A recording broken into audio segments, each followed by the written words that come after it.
bit early for a little while because I'm going to be going to bed just a little bit earlier at night. So, but we are on Genesis 7 tonight. So, I know some of you will be coming in a little bit late, but because I don't really schedule these are kind of all pop up. But we're going to go ahead and start reading Genesis 7. So, Genesis 7, the Lord then said to Noah, "Go into the ark, you and your whole family, because I have found you righteous in this generation. Take with you 7 of every kind of clean animal, a male and its mate, and 2 of every kind of unclean animal, a male and its mate, and also 7 of every kind of bird, male and female, to keep their various kinds alive throughout the earth. 7 days from now, I will send rain on the earth for 40 days and 40 nights, and I will wipe from the face of the earth every living creature I have made." And Noah did all that the Lord commanded him. Noah was 600 years old when the flood waters came on the earth. And Noah and his sons and his wife and his sons' wives entered the ark to escape the waters of the flood. Pairs of clean and unclean animals, of birds, and of all creatures that move along the ground, male and female, came to Noah and entered the ark, as God had commanded Noah. And after the 7 days, the floodwaters came on earth.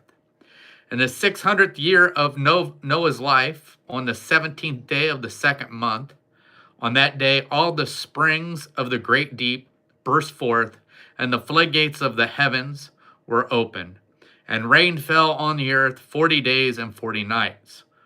On that very day, Noah and his sons, Shem, Ham, and Japheth, together with his wife and the wives of his 3 sons, entered the ark. They had with them every wild animal according to its kind, all livestock according to their kind, every creature that moves along the ground according to its kind, and every bird according to its kind, everything with wings. Pairs of all creatures that have the breath of life in them came to Noah and entered the ark. The animals going in were male and female of every living thing, as God had commanded Noah. Then the Lord shut him in. For 40 days the flood came, coming on the earth, and as the waters increased, they lifted the ark high above the earth. The waters rose and increased greatly on the earth, and the ark floated on the surface of the water. They rose greatly on the earth, and all the high mountains under the entire heavens were covered. The waters rose and covered the mountains to a depth of more than 20 feet. Every living thing that moved on the earth perished: birds, livestock, wild animals, all the creatures that swarm over the earth, and all mankind. Everything on dry land that had the breath of life in its nostrils died. Every living thing on the face of the earth was wiped out. Men and animal and the creatures that move along the ground and the birds of the air were wiped from the earth. Only Noah was left and those with him in the ark. So that was Genesis 7. Tomorrow we'll be doing Genesis 8. So, hey, Kevin. Thank you guys for joining me, and I hope you'll join me tomorrow. I'm sorry these are pop-up. I don't schedule them. I just go when I know it's time to go, or when I feel like I'm getting tired, I'm getting ready to go to bed.